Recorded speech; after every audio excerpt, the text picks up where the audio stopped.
like to just ask a few questions to Miss Mariel Marinay. How do you know your brother?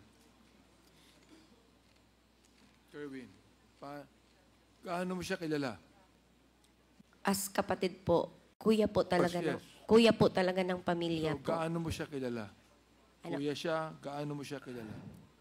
Kilalang kilala ko po. Kilalang kilala Yes mo. po. Hindi siya drug pusher. Hindi siya drug lord. Hindi po siya drug lord. Totoong hindi siya drug lord. Totoo po. Kasi kasama kaming lumaki sa Cebu. Bakit? Ano po si kuya, parang sipat ba? Yung parang bakit marami kayong pera at marami kayong property? Bakit? Hindi naman po marami. Marami. Saan eh?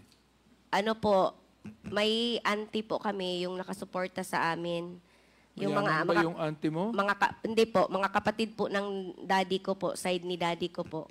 Andun sila lahat sa labas ng bansa po. Ibig sabihin, doon sa bangko ng kapatid mo, meron kayong milyon eh. Hindi ko po yun alam. Hindi mo alam. Hindi ko po alam. Alamin mo, meron eh.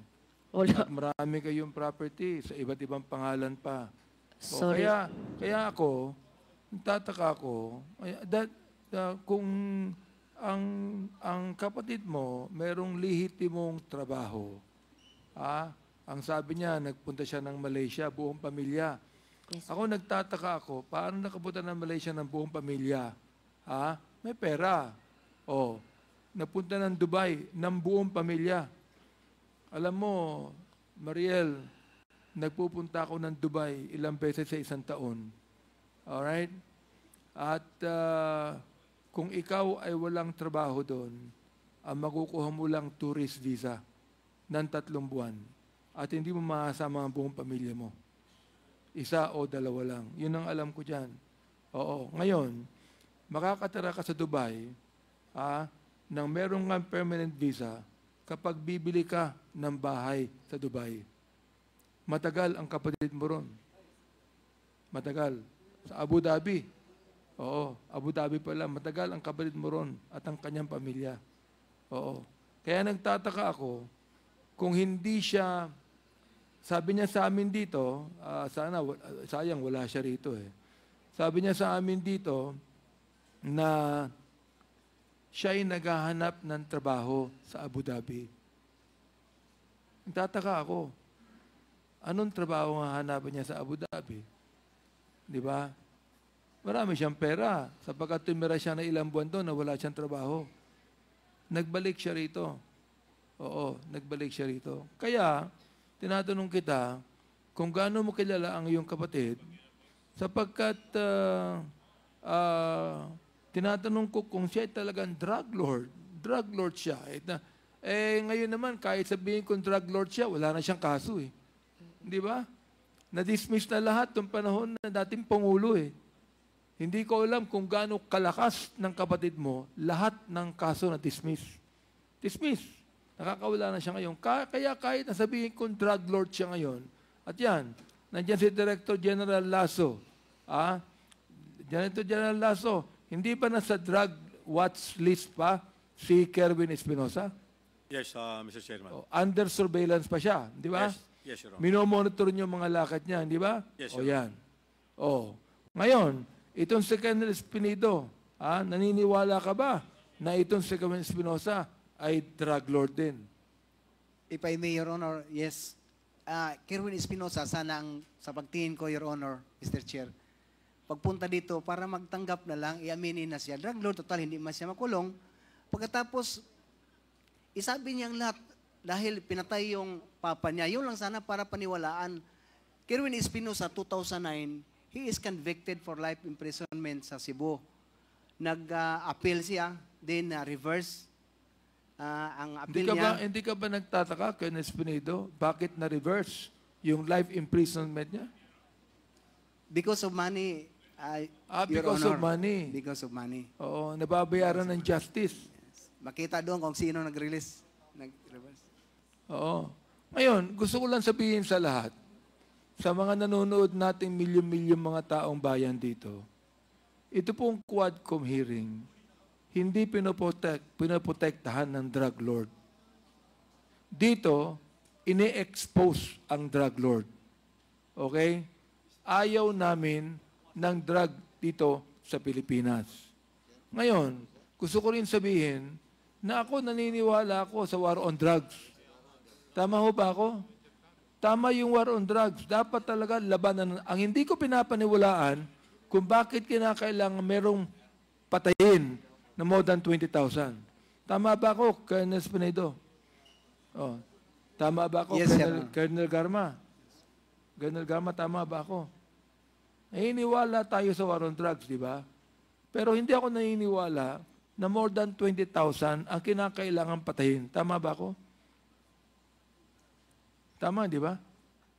Oo. Yes, yes, Mr. Oh, Chair. Director General Lasso, tama, correct. Okay, General Torre, tama ho ba ako? Yes, sir. Kasi, naniniwala tayo ron eh. Pero gusto kong sabihin sa inyo, dito iniimbestigahan natin ng EJK, yung pong mga pinatay, whether they be drug pushers or drug lord, pinibigyan natin sila ng due process. Walang due process itong mga to eh. Kanina, kung nakita mo yung mga biktima kanina, yung mga kaanak ng biktima, karamihan doon, mistaken identity. Karamihan doon, can you imagine, 9 years old pinatay. Sa Cebu, merong 3-year-old napatay ng stray bullet dahil sa war on drugs. See? Dito sa Maynila, pinatay yung drug lord, nakasakay sa tricycle, pati yung driver ng tricycle pinatay. Yun ang ayaw natin. That's the reason why, nais kong sabihin po dito, that we do not want to protect any drug lord here or drug pusher here. We want to expose them. We want them to be charged according to law. Yun ang nais po natin. At ayaw natin na merong mga libo-libong napapatay dahilan dyan. Ayaw dahil ng reward system. Hindi ba? Okay. General Torre, nandito ka nung aming iniimbestigahan si Colonel Marcos, di ba? Na ang sabi niya, ganun din sa'yo, Commissioner Bernardo, dito ka rin, di ba? Si Colonel Marcos, sinabi niya sa kanyang pulis na papasukin ang selda ni Mayor Espinosa, Rolando. Pero ang sabi niya, i-restrain nyo lang. Pero pinatay. Pinatay ng major at pinatay ng 7 pulis. Okay? Ngayon, ito po ang question ko. Ano ba ang dapat gawin ng kapulisan? Yan. Tatanungin ko muna si Commissioner Bernardo. Ano ba dapat gawin ng kapulisan sa isang major at 7 pulis na pumatay sa isang nasa selda ng walang kalaban-laban? Anong dapat gawin dyan? Your Honor, Yes.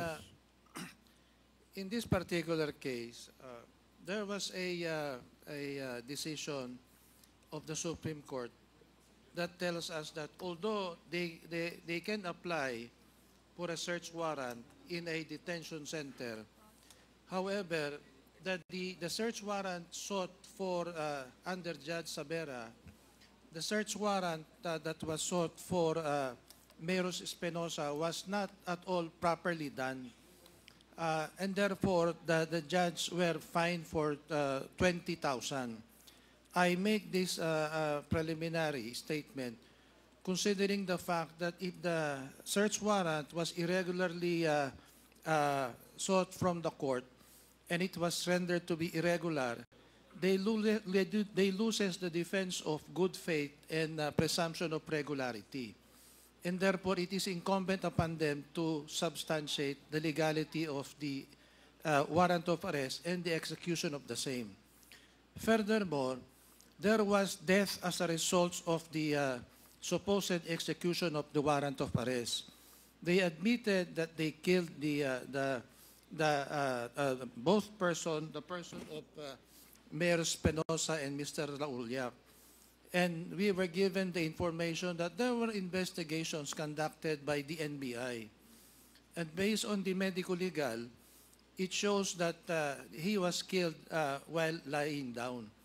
And therefore, it was recommended at the Therefore, Attorney Bernal, anong dapat gawin sa mga pulis? they should be investigated and criminal case should be filed, and administratively, they should be meted the corresponding penalty of Their dismissal. firearms ought to be confiscated. Am I right? Yes, Your Honor. Oh, okay. Yun lang. Ngayon, si General Torre, ano po ang dapat gawin ng Philippine National Police sa mga pulis na yan? I submit to the wisdom of the Commissioner of the NAPOLCOM, sir. I believe that his opinion is 100% correct, sir. Are you going to start an investigation on that, General Torre?